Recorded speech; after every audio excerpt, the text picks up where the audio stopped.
3 years ago, Nigeria witnessed widespread protests against police brutality and calls to end the notorious police unit known as the Special Anti-Robbery Squad, or SARS.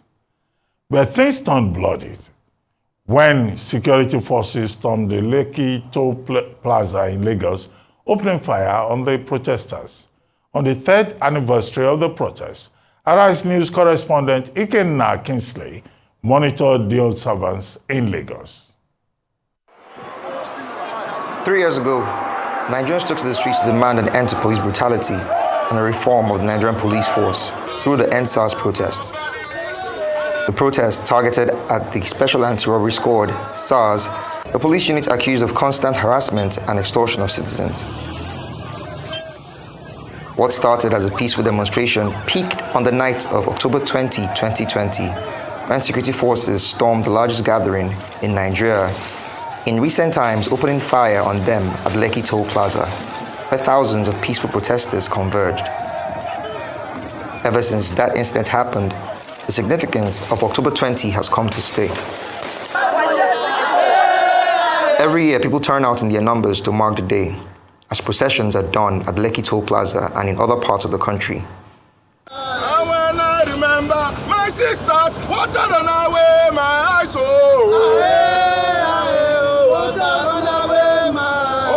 I remember my uncles, water run away my eyes. However, this year, unlike previous years, had a very low turnout of people marking the End SARS anniversary. With heavy police presence at Lekki Toll Plaza to aid individuals who intend to embark on a peaceful march to commemorate the End SARS anniversary and prevent any possible violent conduct from occurring, Lagos State Commissioner of Police Idowu Owohunwa was on ground to ensure that the police force were of good behavior. Part of the object of my on-the-scene visit is to actually assess the deployment and the conduct of the officers deployed on this assignment across the various identified centers. And so far, as you can see, the deployment is on point and in line with their brief. All the policemen, from the feedback I've received so far, have been very civil, professional, and respectful of the rights and the space of both the protesters and the wider citizens. And yes, we had one or two groups that came around on procession. And so far they've been working within our understanding of how it should be. And what is that understanding? As a citizen, you of course reserve your right to exercise your freedom franchise. We'll protect it, we'll respect it.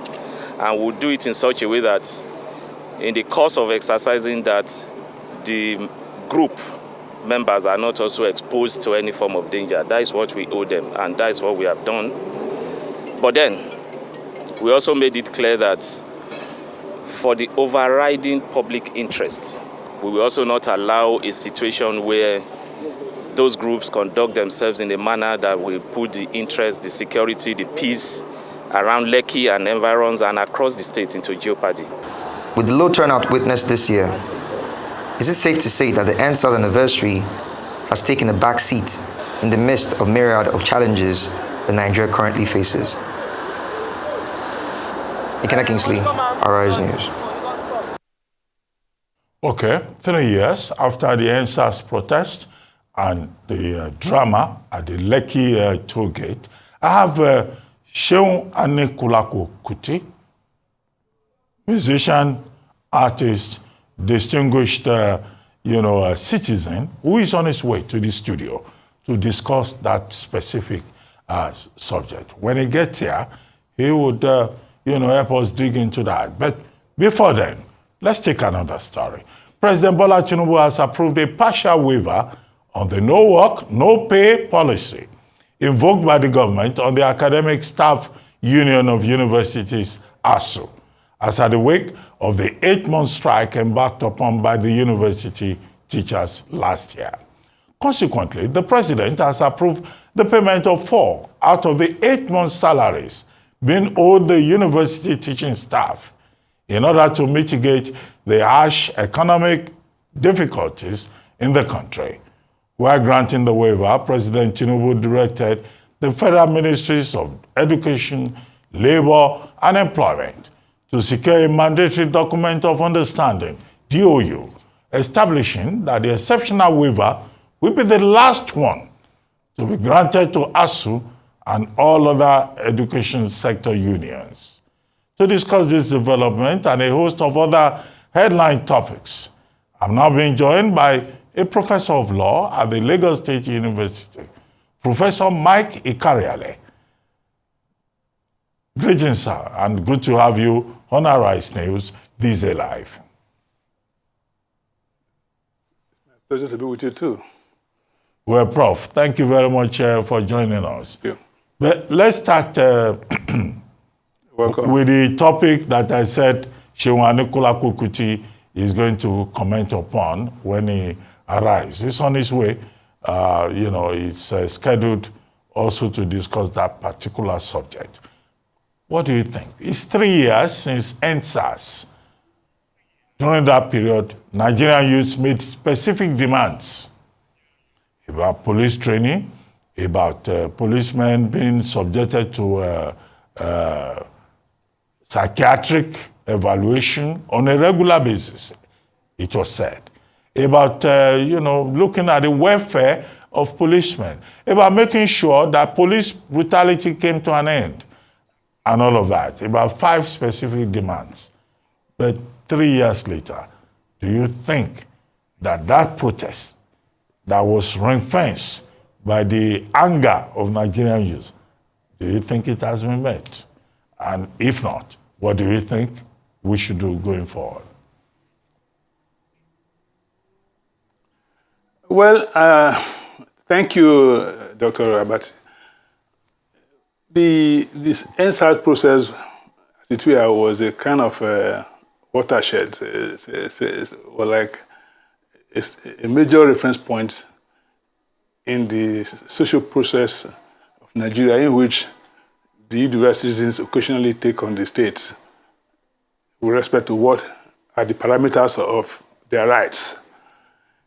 Of course, the SARS unit of the police before that strike, before that crisis, was actually more like a Gestapo unit set up to intimidate, harass, and fleece people of their hard-earned money. They were working outside of the framework of the legal system of Nigeria. In the name of enforcing law, they were actually enforcing injustice, harassment, and outright lawlessness.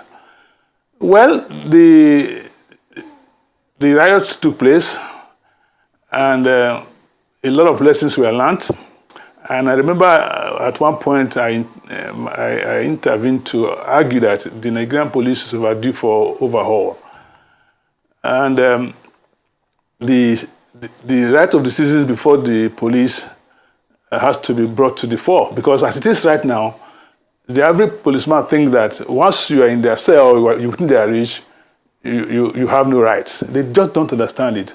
But the good news is that I'm also aware that in the last several months, the present chairman of the Police Service Commission, the former IGP Solomon Arase, has set up in motion a scheme to put in place a permanent kind of ombudsman approach to police practice in Nigeria. It's not, I'm not sure it's public here, but I know that the commission is working very hard to see to it that some of the essential recommendations that came out of the NSAS crisis are put into play in line with the new Police Act, which emphasizes citizens' rights. I think there is need for the average policeman in Nigeria to be reorientated to what are the parameters of his or her duties in terms of being civil, and not to be a harbinger of illegality, because for most people who travel on Nigerian roads, every policeman looks like a thug, and in fact they behave like that. I understand that the Arase Commission is trying to address that in a very formal institutional way. I'll be very happy to see that done, because the Nigerian citizens over the years, at least from my days in the university till when I graduated, the perception we have of the police is that of, if you like, an agent of state to harass the citizen. And the policemen you come across on the highway or even in your neighbor, within your streets, do everything to validate that unfortunate notion of police being enemy of the people, even though there's a misleading poster everywhere that the police is your friend. Actually, we want a situation where the police would be our friends, because some of us who have traveled and live abroad know what the policemen are. When you're in distress, you see a policeman, you should be relaxed. You know that you are free. He's going to help you. A policeman will take you in his van to the next train station where you may get, or the next airport where you may get out of problem. At no questions asked, not even your color. So in this situation, as we have found ourselves, we should also expect that within this democracy, our policemen should be able to do almost, if not exactly like that, because they are under pressure too. I must confess to you that the average Nigerian policeman is also under pressure. They are not well kitted. I don't even think they are well paid. And within that frustrating environment, you are not really going to get the best out of them. But I should think, however, that there should be a code of conduct that would imbibe in every man in uniform a higher sense of responsibility to the Nigerian people. Because he's from the people too. He came from the pool of the masses, and he's going to go back there. So like fella would say, uniform na cloth, na tell the swam. The uniform does not transform you into a monster, which we are made to feel anytime you encounter a policeman, mostly when he has a gun and you are isolated somewhere along the highway. And he knows that he can do anything, and they threaten that they can do anything. Sometimes they do. So I guess the time has come for us now to put a stop to this anarchy being perpetrated by people who are supposed to enforce the law. I believe that if the Ikhariale project comes through, we must actually find a new, if you like, a new image of the police evolving from the present unacceptable one we are dealing with. Because speaking for myself and for most people that I know, the image of the Nigerian police right now is at its lowest ebb. We are in the day of their descent. So I guess the answer lesson should be, if you like, a turning point for all of us, the citizens and the police, for the evolution of a people-oriented police service that would make us feel safe when the police appears in our scene. I don't know if you, Dr. Abati, will remember a situation around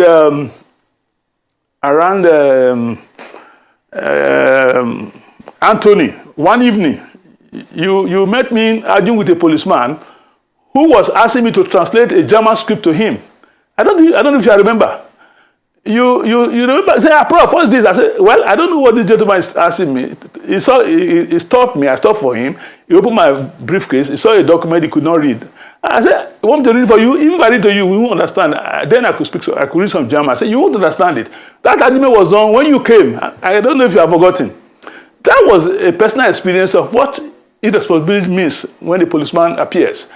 He had no business stopping me, and you know it was getting late. I don't know if, Dr. Abati, can you remember this incident? Prof. Maybe you have forgotten. Well, Prof, it's okay. You were witness to act of police brutality against me. You saw it at that ramp along, if you like, Anthony. You stop and say, Prof, what's going on? I said, well, I don't know. So if that's my experience, which you yourself, if you have not forgotten, can corroborate. So I guess many Nigerians, especially the youth, then I was a lot younger then, so I could, where you can always find a computer you find a computer in my car. So they were asking, how the heck you come about a computer and you have a document written in foreign language, as if that was self an offense. I said, look, I'm a lawyer. You can't tell me you have a case. You say, well, I'm the police. When you go to the station, I will tell you where I'm detaining you. It was at that point you came in, Ruben. And I think in your presence, I finally left the place, you also left. That is a personal experience of what brutality means when it comes from the police people who are supposed to protect us. I guess many other Nigerians may have experienced that in the past, or they are still experiencing it. So I guess the new order that we are in, especially in the dispensation we have found as under the Bola Tinubu presidency, the New Hope, one of the elements in the New Hope agenda should include the humanization of our political process, the criminal process, as well as up to the justice system altogether, because there's a lot wrong. A lot of the carryovers of the colonial system where people were treated as objects or subjects as it were, rather than as citizens, are still lingering in our subconsciousness. And that we can find every day with the way police treat us. So and I think we still have a long way to go, but I guess the government seems to have recognized that fact, and somehow something I know is being done. I just hope that it's successfully carried out to its fruition. Prof, let me now move on to something that affects you directly. In the last 2 months, President Bola Ahmed Tinubu has been very nice to university teachers in the tertiary education level. First, he said arrears should be paid, backdated to January 2023. And just as we were saying, look, the president is taking good care of our teachers. And now, only a few days ago, he now said, okay, those teachers who went on strike for 8 months, he will meet them halfway. The papers reported it as prerogative of mercy, to which that 4 months' salary and all of that should be paid. Prof, are you happy? It looks like you guys are getting a whole load of money. So do you think that President Tinubu has shown... What an irony. Irony. No, we're talking about money, sir. Well, you're talking about money, but I think, first of all, let me say I appreciate the President for what he has done. I believe those are some of the dividends of his emergence as the president. So I really appreciate that. But I must begin by saying that it's a national tragedy in the first place that lecturers in the public universities in a country like Nigeria could go on strike for 8 months, almost a year. Actually, a year, because the teaching period of academic session is not more than 8 to 9 months. So I guess that's a national tragedy. But it's even a greater tragedy that they won't be paid for the period they were on strike. Well, I remember that the Dosa court around May came to the conclusion that the no work, no pay rule applies to university lecturers. Therefore, they will forfeit their pay, which they didn't work for the 8 months they were on strike. So if today we have a president that has the heart to say, I will pay half of the money, fine. But I don't think it's an exercise from the amplitude of the powers of prerogative mercy of the president, because the ASU people were never criminals. They were never convicted for any offense. So I really don't know, except for just verbosity, I don't see the relevance of that particular phrase. I also think that the memorandum of what they call the document of understanding that was pushed as a condition precedent for this offer, this amnesty, if you like, to work, is even necessary, because no government can bind the successor. In any case, the power of the president, as constituted in the Aquarian Constitution, is such that anything that is not expressly forbidden or impliedly forbidden is permissible to the president. So the president, the amplitude of his presidential power is so wide that a lot of Nigerians don't understand it. I remember I was still a student when Chief Awolowo said that the option Nigerians have made with respect to the presidency is such that it's like inviting a leviathan into our system, and that the power of the president we have created under the Constitution is so strong that we may have all to crawl before him with our shoes removed. The presidency, as is under the Presidential Constitution, like I said, anything that is not expressly forbidden or he pleaded for bidding is permissible for him. So another person can also come and say he will pay all these things. Because if you look at it, the court has already foreclosed all that possibility. It's within the amplitude of the powers of the president that he said, let me be kind to people, let me let them know I have a soft heart, I'm humane and all that, let me pay half. What I'm saying that the condition that this should be the last one may not be consistent with what we know about constitutional powers, because even himself can go back on this statement and pay the balance. So asking lecturers to come and sign a document of understanding seems to me to be just unnecessary. It's like an overkill. I think the president should just take the praise of having considered half pay for the lecturers, or even pay everything. He has the power to do it. Like I said, the constitutional power of the president is like not limited, like Awolowo said, that we have created a Leviathan over whom we cannot control. So the president has the power, if he wants to, if the economy allows, if the resources are there, to say, I'm paying everything, just overlooking whatever the law has, the court has said, because I want my government to start on a clean slate of peace and inclusiveness. So I also think that there's nothing really to be too happy about, because the money they are paying the lecturers now, by today's value, if you discounted it, it's far less than 2 months' pay, because your 500,000 of last year is just about 150 naira now in terms of purchasing powers. So I don't know whether the lecturers are really going to celebrate, because it's coming a little too late. Because what they are going to get, if in real financial terms, if you analyze it properly, it's just a quarter of what the government owed them, or what they were expecting, because the purchasing power of whatever they are paying now of the naira has gone down by so much that the effective, if you like, effect, or the market value of what they are getting is far less than what we have been told, because the money has been so devalued that if the lecturer was earning 400,000 last year, and they are going to pay him the 400,000 now, what you will get effectively from that salary is probably about 150,000. So, in effect, we will be caught in the economic mess, and what would have been out of benevolence will be degraded by the reality of the fact that the money itself is useless. Well, Professor Ikhariale, there was something in the reportage of the story that the president has granted a prerogative of mercy. Now, I recall, if I have not forgotten, I was your student about 23 years ago at the Lagos State University Faculty of Law, and you taught us constitutional law. And Section 212 of the Constitution of Nigeria will say that, look, for you to be granted a prerogative of mercy, you must have committed a crime.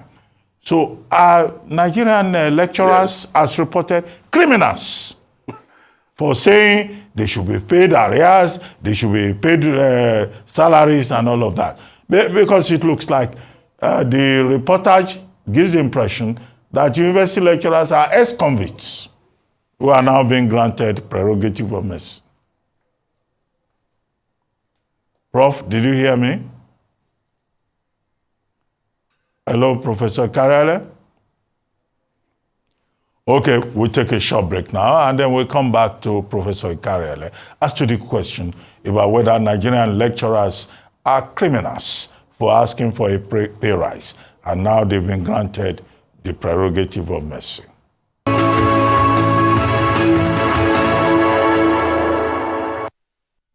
Welcome back to This Is Live, the Sunday talk show here on the Arise News channel.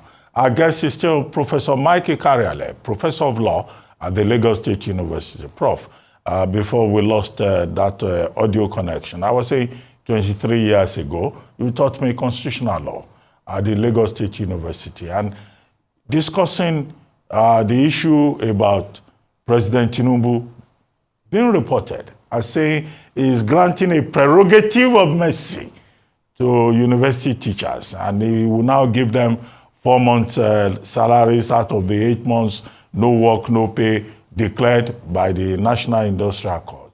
Well, the import of a prerogative of mercy will be that these are criminals who have to be pardoned. So, I mean, this is your subject. You know, your student is asking you, are university teachers criminals to have gone on strike for 8 months? But let me also remind you that you are a good student of mine. So I'm happy to say that too. However, you know very well, like I know, that jurisprudence in Nigeria has gone to the marketplace. Everybody is now a constitutional lawyer. You know, you should know by now. And everybody is an interpreter of the Constitution.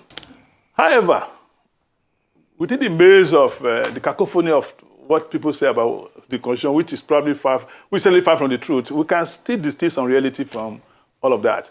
In this instant case, the idea of pardoning, I thought I hit it before, the idea of pardoning, by the idea of the president exercises prerogative power, which is very expansive within the Constitution, over this matter, I think it's a language superfluous.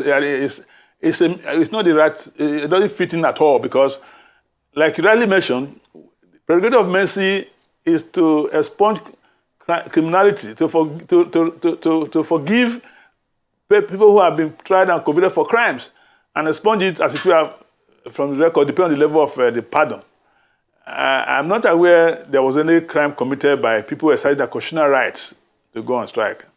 Even the Buhari government at that time never denied the right of the lecturers to go on strike. And I'm very sure the present administration also will not want to classify workers going on strike as a criminal venture. So, and even for a criminal venture, there was no arrest, no conviction over the matter. So the idea of exercising such a mercy is, to me, it's a constitutional superfluous. It's not necessary. The president could, from the depth of his humanity, seek to right the wrong in the situation by paying the lecturers all their money, or as in this case, half of it. He didn't need to justify it by, first of all, criminalizing lecturer by application for that to happen. I think the president has that power to just say, well, I've looked at it as a way to ensure that this government is perceived by the people as a government that listens and cares. I've decided to waive that judgment of the court of Industrial Court and the action of the government that denied the lecturer their salary for 8 months, and I will proceed to pay it. Heavens will not fall, and there will be no need for some of these. I am very sure a lot of people at the presidency are very eager to ascribe some narrative to events that are not necessarily that appropriate, because a lot of people will be wondering whether all the lecturers in Nigeria were actually in prison or convicted one way or the other for that to be the necessity for the application of the prerogative of mercy. So the way it is supposed to be in law, this particular power of the president is accessible when people who have been tried and convicted by a law court of appropriate jurisdiction, then the president can come in at any time to say, I'm exercising this power after consulting with the appropriate committee set up for it by the Constitution, to let these people go as if they have forgive their sins as long as they sin no more, as it were. But that's why I also found the understanding, the memorandum of understanding, what they call it, a little bit unnecessary, because that understanding is of to no effect to any government, or even the present government, if you decide to act otherwise, because you cannot bind. You cannot by this agreement say that, oh, don't ever again come to us to ask for more. I don't think that, even if they don't ask for it, the government can on its own choose to do the right thing and pay them. So I thought that was a little bit of was an overkill for what is not really necessary. And so I'm just wondering why that was appended to the whole process. That ought to be applauded, because I think the president has shown some magnanimity, and I believe that is praiseworthy. But those who are now attaching this conditionality to it defeat the essence of the whole exercise, because if the president needed a condition to be attached to it, he could have drawn it off for lecturers to process. But he volunteered on his own to pay half of their salary and waive the legal limitation against that. And that should be the end of the matter, rather than now creating a new, if you like, a new hurdle, a new set of hurdles. Because the lecturer may well say we are not going to that agreement. We are not understanding anything. We are refusing to understand what is contained in that memorandum. Okay. So I guess we can just proceed with. We can proceed without that, and the process will not be imperfect. Okay, Prof. It will still be okay. I still have a couple that was just I still have a couple of law-related questions, but let me ask you: are you happy that, as a university teacher, that some windfall is coming from President Tinubu?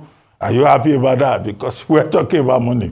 You get some arrears, you get period not paid for. Well, Ruben, you must know very well that I've been a professor for more than 25 years. So at this level, and I've traveled extensively. I work in almost every continent of this world as an academic, visiting professor or whatever. So I know what happens elsewhere. The Nigerian academic is in a very pitiable state right now. The education system in Nigeria is altogether in shambles.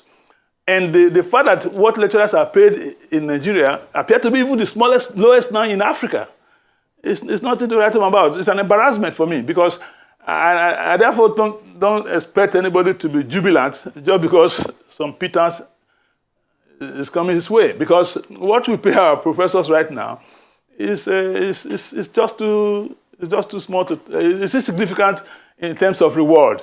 I guess my reward is probably waiting for me in heaven, because if this is the reward that we get here, I don't think there's any reward. But just that some of us are in this profession by way of passion. I was born into it. I have never worked elsewhere. The day I graduated, the next day after my graduation, my name was on the notice board that I'll be given the appointment as a graduate assistant. So I've never had the opportunity to even know what the outside world is like. So I'm a hostage of the intellectual world. I've been in it, and luckily I've actually been blessed by it. I've seen everything, and I can tell you for free that what is happening in Nigeria is just an embarrassment. The way we pay our professors, the way we, and in any case, it's evident now. You can, Dr. Abati, how many Nigerian academics are contributing to the problem we are dealing with now by way of public intervention. In the 80s and the 70s, we know what professors are doing. We know what lecturers are doing. In Ife, when I was a student, every weekend we have what we call seminars.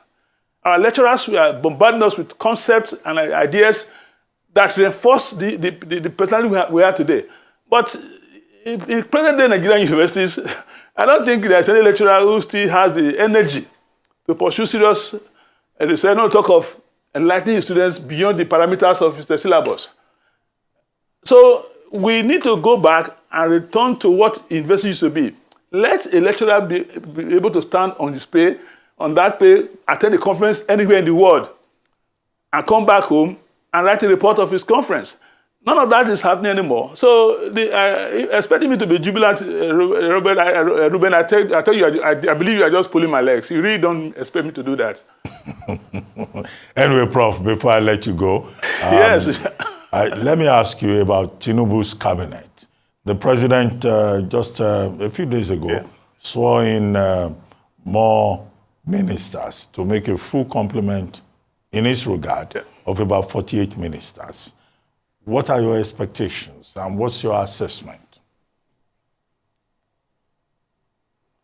Well, I think Nigerians have to understand the fact that under our presidential system of government, every president has the right to hire and fire. It is his own absolute constitutional right. The only the only limitation to his right to fire are those specially set out constitutional limitations, either in the statute or in the Constitution, where he can only go through the Senate to effect his wishes. Otherwise, the president has every right to appoint anybody he wants. But in Nigeria, there's a caveat. There's the Federal Character Commission, which stems from Section 14 of the Constitution, which is the Chapter 2, the directive principle of governance in Nigeria. So the Federal Character Commission is supposed to put in effect the principle laid down in Section 14, which is that every appointment in Nigeria should reflect federal character. Then in the state character, and in the local government, should reflect local government character. In other words, every segment of society should have a seat in the government business. I think so far, the way it's done, the president has tried to reflect that federal character. Although there were already some arguments as to whether he's concentrating more in the Southwest when it comes to law enforcement appointments. But the ending of Professor Owashoneye's term as ICPC chairman and the subsequent appointment of someone else from a different zone, they have put pay to that. But as to whether the competence or the quality of his appointment is in order, I can say that every presidential appointment are strategic, very, very strategic. It's only in the Buhari regime I didn't quite see such a strategic thought process in his appointment. For example, why will you appoint somebody like Fashola into 3 ministries? Fashola could have handled one, go to Igbo State, appoint another one for the second ministry, go to Kano, appoint someone else to the third ministry. The president uses his appointment power to broaden his political base, to ensure his acceptability and loyalty. And I guess this is what is taking place. But there is also the strategy in the Senate for Tinubu in the circumstance to make sure that his cabinet is a cabinet that can defend his mandate or legitimize his mandate, as it were. I am not too sure, given his antecedents, some of these people will survive the first two years. But I believe that if he secures some semblance of stability, maybe after the court and everything is done, a lot of these people may not be there. But I also can point out now that there are made some appointments that we cannot deny. You can't tell me, like it or not, that the Minister for Interior Affairs is not doing well. I even watched your channel giving the guy some praise the other day. You can't tell me, like it or hate him, that Wike is not working. These are key appointments that you can trace to this present administration. In the last administration, I don't even know the name of many ministers, apart from Fashola I just mentioned, because Fashola was one of my students, so I followed his progress all through. So I can tell you that's the only one I know, and maybe the Minister of Justice. The rest, they don't feature in my consciousness because I don't know what they were doing. But today, we can see a handful of ministers trying to prove their appointment. I think that's something, for me, that's something one can say to the credit of the present administration. Although we have seen some people too, some ministers whose public display so far have been very, very embarrassing, either in terms of capacity to express themselves, even in the common English language, or even understanding the amplitude of the office they are holding. We have seen some of those ones. So those are exceptions.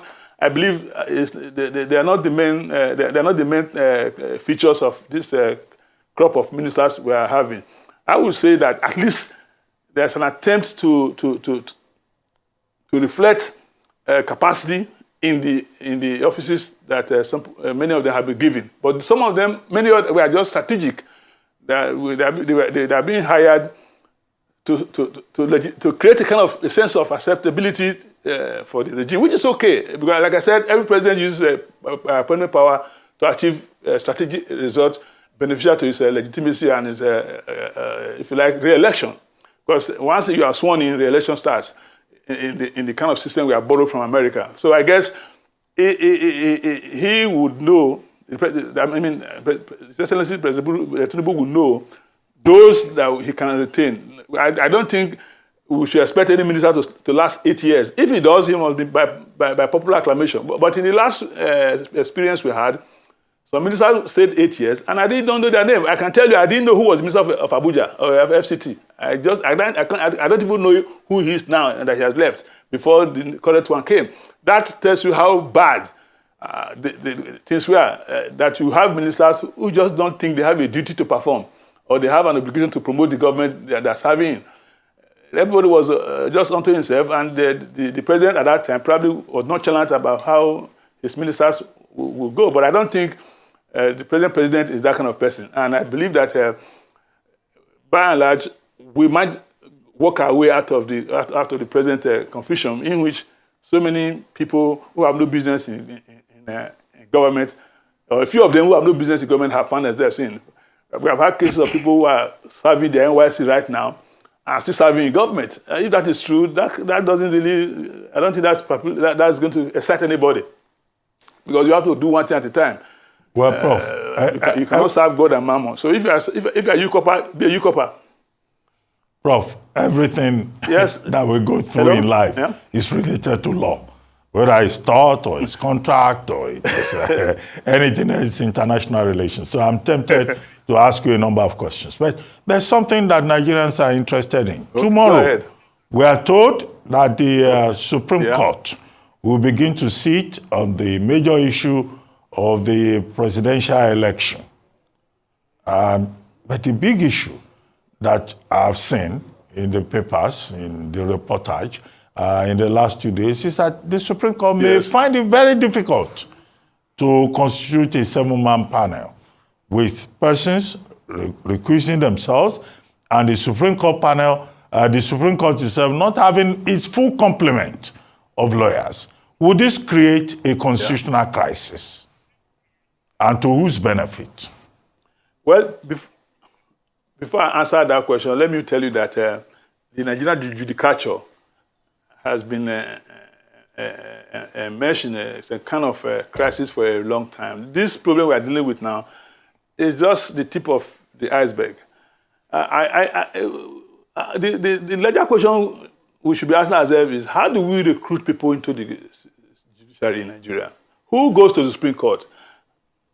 About 20 years ago, I did a research with some friends, published in Nigeria and globally, as to the fact that the Nigerian judicature is running on a false wheels, because we have a federation, but we don't have a federalized judicature. For example, every case, the other day, a Supreme Court justice was lamenting the fact that a case of goat stolen or goat killed went from their village up to the Supreme Court to adjudicate. That's a laughable situation. In a federation, there should be tiers of jurisdiction of the courts. There should be matters that will never go beyond the states, because the states doesn't have a Supreme Court. Every matter ends there that has to do with the state law and within state jurisdiction. In Nigeria, if you and I quarrel today over this interview, the matter can end up in the Supreme Court, because there's an open door policy for the Supreme Court jurisdiction in Nigeria. That should stop. Every case cannot go to the Supreme Court. And that has clogged the court, so that from what we are hearing, the judges are overworked, overwhelmed by their docket, are filled and flowing over, with the result that you are really not going to expect quality judicial output from such a situation. That's number one. Number two, the way we recruit our judges, and in particular the Supreme Court, is questionable. We copy the United States structurally, but conceptually we don't, as far as the Supreme Court is concerned. I've seen the resume of some Supreme Court judges. They started from as low as magistrates, promoted him to High Court, promoted to the Court of Appeal, eventually promoted to the Supreme Court. Dr. Bati, you know like I know, the Section 230, 231 says that appointments should be made, not promotion. What we are seeing in Nigeria today are that we routinely promote people from the Court of Appeal to the Supreme Court. That is a wrong thing to do, because the Constitution don't say promote. The Constitution say appoint. The NJC should go into the market of Nigerian legal process and fish out people from the larger Nigerian pool of lawyers who can fill the vacancies in the Supreme Court. This idea of promoting people from the Court of Appeal is very, very wrong. Because by the time you get to the Court of Appeal for the magistrates, you're already about 70 years old. Then you get to the Supreme Court, you work for 9 months or 3 months, as the case may be, you are retired. That's a waste of appointments. Because those people are not supposed to go there. In America, you have a judge at 45. We saw the lady that was confirmed recently. It's less than 50. Amy Coney-Barrett, 46. That the last one Trump made. That woman will be at the Supreme Court for the next 3 or 4 years, decades, if God spare her lives. In Nigeria, we do not feed our courts with the right people just because every appointment must go through. Before you can be a Supreme Court judge in Nigeria, you have to first of all serve in the Court of Appeal. That is an aberration. That's not what the Constitution says. The Constitution says appointment to the Supreme Court. It is a promotion. Promoted to the Supreme Court. You don't have to be a Court of Appeal judge before you go there. If you look at the current panel of judges in America, about 9 of them, more than half were once academics. And of course, it's easier for an academic to go through the rigors of civil process in America than a judge who has had his file full of cases or somebody coming from outside. So we in Nigeria should also do what the law says. The law says appoint. Why are we not appointing our judges? Now, to the question of you have just asked about the possible constitutional crisis in the Court of Appeal, the Supreme Court with respect to the case election petition appeal, I don't really see a crisis there. It's like there's so much conspiracy theories flying around. There are theories suggesting that some will recuse themselves. I have not heard of a recuser yet beyond that of Justice Kekereekun and that of the Chief Justice himself. Someone is going to retire on October 27th. Tomorrow is only 23. Between 23 and 27, there are about 4 days. Who says the Supreme Court cannot hold with that person as a member for that purpose and form a quorum and decide their case tomorrow? There's a theoretical possibility, Dr. Bati, that the case could be decided 3 days after. So there are so many inferences being drawn, largely from the underground press, which some of you people call social media, which is influencing our thinking in Nigeria. I've just done a little research. I found that some of these stories are theoretical, they're just presumptions. They're supposing it happens. We have not been told that these people have recused themselves. And in any case, if we take the case of Clarence Thomas going on in America, I'm sorry I'm giving an example of America, but because we borrowed from the American system, and I was privileged to compare the two as a subject matter of study. Clarence Thomas, as we speak, is facing serious ethical problem. He had refused to recuse himself because the American Supreme Court does not have a code of ethics which they impose on lower judges. I don't know whether that is the case in Nigeria, but common sense and common law understanding, as we learned at school, suggests that if there is a likelihood of conflict, bias, and a threat to the integrity of the judge, if a particular judge's seat, they may opt out by way of recusal. But there's no legal obligation on the part of any of them to recuse themselves. Be that as it may, if the rumor making the rounds are true, that these people, some of these judges have actually recused themselves or will likely recuse themselves, what will happen is that we may not have a panel to constitute for this purpose.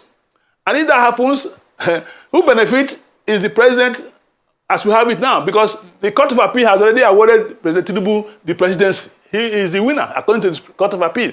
If the Speaker can no longer sit on it, like for whatever happened, God forbid, he remains the president because that was a valid judgment as was rendered at that time. Because you asked me who benefits.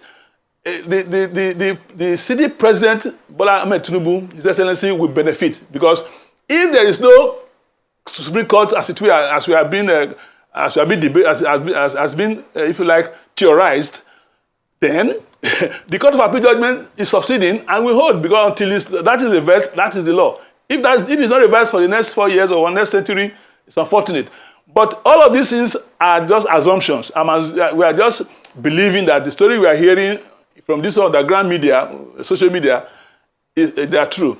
Otherwise, if not, then we have a panel tomorrow and the case will proceed. But if it does happen that the recusals are so many and that there's not enough to form a quorum, then there's a constitutional crisis. But the end game will be that the judgment of the Court of the Appeal Court that reviewed the first petition will stand. And that may not be what Nigerians are expecting. We expect a Supreme Court confirmation of that judgment or repudiation of that judgment. But if that is not possible, you ask me, theoretically speaking, as a constitutional lawyer, the judgment of the Court of Appeal will remain. And that will just mean that the president has been unopposed at the level of the Supreme Court. Well, on that note, I would like to thank you very much, Professor Mike Ikhariale, for joining us today on This Day Live, this Sunday talk show.